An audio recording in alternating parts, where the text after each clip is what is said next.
Good morning, church. Or good afternoon if you forgot to set your clocks forward and got up late. Some years ago, I had cataract surgery. The doctor gave me dark glasses to wear because he said that the sun might be very strong on my eyes. How right he was. A month later, I was in a Chinese airport trying to get from one part of the airport to another. It required taking a bus. When I got on the bus, the crowded bus, all the seats were taken and I had to stand. Suddenly, the bus driver stood up and he turned to face the passengers and shouted angrily at them. Immediately, people jumped from their seats and came to escort me to one of their seats. I realized because of my dark glasses that they thought I was blind. I could not explain my real predicament to them because I did not speak Chinese. So, with a mixture of embarrassment and gratitude, I accepted their kind offer and took a seat.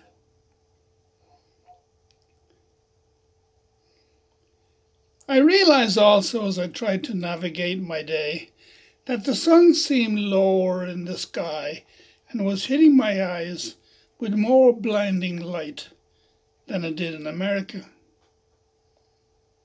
I found myself squinting behind the dark glasses. I thought to myself, since science tells us that we all started from the same genetic pool in Africa, our Adam and Eve story, that it is probably why the Chinese eyelids have what we might think is a squint. As they migrated from Africa, they had learned to adapt to their environment and partially close their eyelids to avoid the full force of the sun.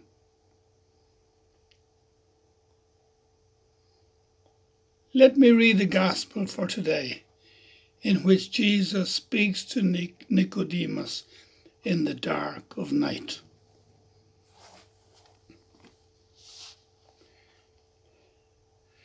Jesus said to Nicodemus, "Just as Moses lifted up the serpent in the desert, so must the Son of Man be lifted up, so that everyone who believes in him may have eternal life. For God so loved the world that he gave his only Son, so that everyone who believes in him might not perish, but might have eternal life. For God did not send his Son into the world to condemn the world, but that the world might be saved through him. Whoever believes in him will not be condemned, but whoever does not believe has already been condemned, because he has not believed in the only Son of God. And this is the verdict, that the light came into the world, but people preferred darkness to light, because their works were evil. For everyone who does wicked things hates the light, and does not come forward or towards the light, so that his works might not be exposed. But whoever lives the truth comes to the light, that his works may be clearly seen as done in God."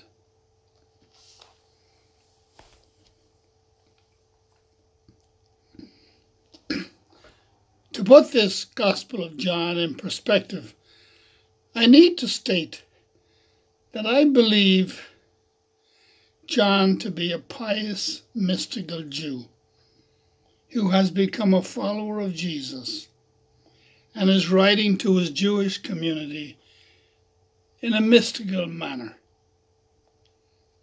He wishes to show that the life of Christ shines through the darkness that engulfs society, and he calls on his community through the person of Nicodemus to open their eyes to the reality that we're all at one with each other and with God.